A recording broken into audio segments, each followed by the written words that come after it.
There will be a full moon in Libra on March 27, 2013 at 2:28 a.m. Pacific Standard Time, 5:28 a.m. Eastern Standard Time, and 9:28 a.m. Greenwich Mean Time.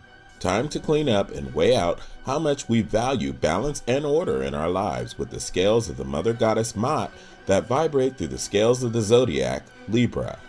Libra represents the scales of Astrea, which incarnate on the path of the sun known as the ecliptic. Through this month's luminous blast of the full moon, the energy of Venus, the mighty Aphrodite, dances upon Earth, inspiring us to look closely at the freedom that equilibrium can provide in our daily lives. Now that the sun has moved into the ramtastic sign of our cardinal leader Aries, the action-oriented pioneering spirit of Mars seeks divine union with the original goddess on a mountain top that we affectionately call Venus. This union of opposites represents male and female energies, positive and negative, night and day, and an infinite assembly line of cosmic characteristics that complement and accentuate one another. Such polar opposites are the co-creative forces that power the engine of creation and consciousness. This creative consciousness helps to merge the wonders of quantum mechanics and tangible science with the more abstract ethereal world of metaphysics.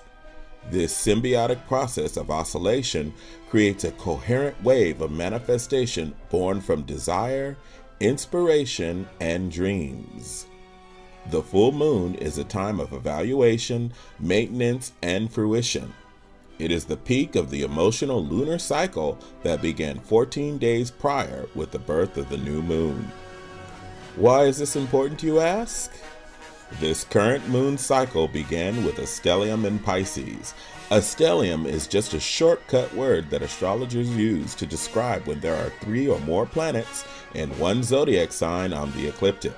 In natal chart astrology, this can also mean that there are 3 or more planets in one house. Since there were 7 cosmic bodies in Pisces, including Chiron, many people experienced a tidal wave of emotion and challenges that forced most of us to learn to float or go with the flow. For those with a lot of cardinal signs in their chart, such as Aries, Cancer, Libra, and Capricorn, this is a particularly challenging time. Cardinal signs are used to starting events, not simply enduring hardships. People with a lot of fixed signs in their natal chart, such as Taurus, Leo, Scorpio, and Aquarius, had to adjust their sense of stubbornness and resistance to change and bend like bamboo or expect to be broken. Those with a wealth of mutable signs in their chart, such as Gemini, Virgo, Sagittarius, and Pisces, had a slight advantage in this moon cycle. Those with an abundance of mutable signs in their chart are a lot more flexible, versatile, and dynamic when it comes to dealing with the unexpected. But if you have any fixed signs in your natal chart, you might still be fighting. So while many of you experienced a cosmic kick in the head or a heavy and hopeless heart, look closely at what you learned and how you evolved from your challenges. Now is the time to rejoice as the eye of cosmic consciousness opens wide to take in all of the prismatic and primal Piscean energy. This Atlantean wisdom is being downloaded through the 3 prongs of Neptune's trident.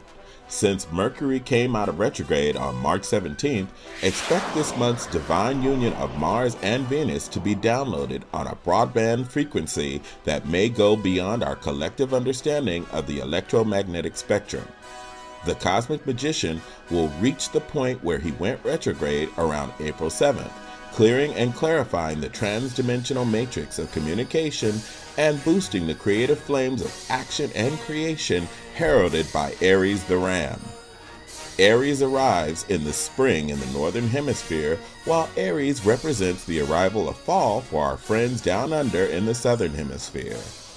Saturn, the way shower and father of time, remains retrograde in the sign of Scorpius to ensure that we develop the stamina and tenacity necessary to successfully triumph at life when this titan of time moves into the expansive and fiery sign of Sagittarius.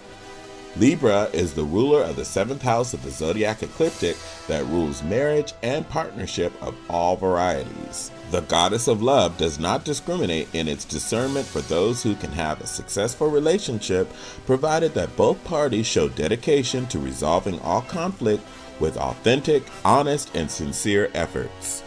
Libra wants you to focus on the leadership aspects of the intellect and communication that emphasize unity and diplomacy of the collective over the selfish pride and ego of individualism. Since the full moon is in Libra, that means the sun is in the initiating cardinal force of Aries the Ram. The combination of Aries' fiery, creative, and pioneering spirit, tempered with Libra's carefully measured and balanced structure, form a cosmic horn of cornucopia that moves all of humanity forward through the pipelines of progress. During the full moon in Libra, there is a stellium in Aries. For some of us, this will occur in the first house, creating a greater spike of action and creativity. If there was ever a time to expect the unexpected, it would be now. Uranus in Aries conjoins the sun this week, creating flashes of courage and creativity. Since energy is never created nor destroyed, expect that some things in your life may dissolve, only to be reassembled in another form that will move your life forward.